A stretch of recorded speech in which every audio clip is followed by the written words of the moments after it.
किसी गांव में दो मित्र रोहन और संदीप रहते थे।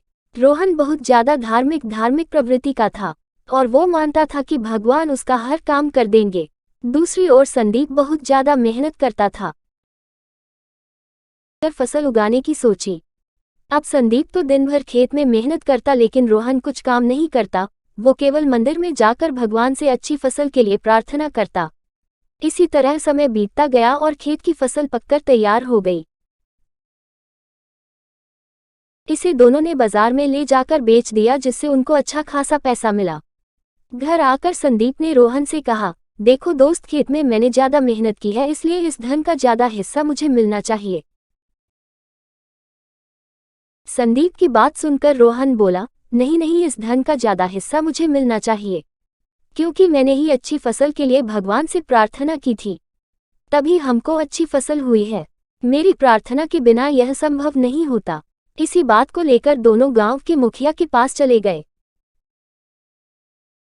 मुखिया ने उन दोनों की बात सुनकर कुछ सोचा और दोनों को एक एक बोरा चावल का दिया, जिनमें कंकड़ मिले हुए थे, और कहा कि तुम दोनों को इनमें से चावल और कंकड़ अलग अलग करके लाना है, तभी मैं निर्णय करूंगा कि फसल के धन का ज्यादा हिस्सा किसको मिलना चाहिए। दोनों दोस्त चावल की बोरी लेकर अपने अपने घर चले गए। संदीप ने तो रात भर जागकर चावल और कंकड़ को अलग कर दिया। रोहन अपनी आदत के अनुसार चावल की बोरी को मंदिर में लेकर गया और भगवान से इसे साफ करने में मदद मांगी। भगवान से इसे साफ करने की प्रार्थना करके आराम से सो गया। अगले दिन सुबह संदीप चावल और कंकड़ को अलग अलग करके उसे मुखिया के पास लेकर चला गया। रोहन भी बोरी को मंदिर से उठाकर वापस मुखिया के घर ले आया।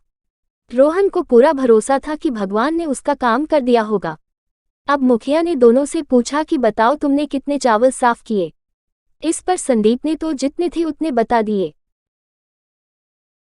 रोहन ने भी पूरे आत्मविश्वास के साथ अपनी बोरी खोली, लेकिन उसकी बोरी में वैसे के वैसे चावल में कंकड़ पत्थर मिले हुए थे, बिल्कुल साफ नहीं किए। अब मुखिया सारी बात समझ चुका था कि रोहन बिल्कुल मेहनत नहीं करता है, इसीलिए अनाज के धन में भी कम हिस्सा मिलना चाहिए।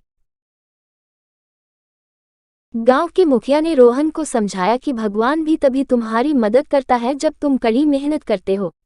हर काम में तुम भगवान के भरोसे बैठे रहोगे और मेहनत नहीं करोगे तो इस दुनिया में पीछे रह जाओगे। रोहन को मुखिया की बात समझ में आ चुकी थी, वह भी संदीप के साथ साथ जमकर मेहनत करने लग गया। दोस्तों, इस कहानी से हमें यह शिक्षा मिलती है कि भगवान से प्रार्थना करना ठीक है, लेकिन साथ ही साथ हमें कड़ी मेहनत भी करनी है। आपकी किस्मत तभी चमकेगी जब आप अपना 100% देंगे।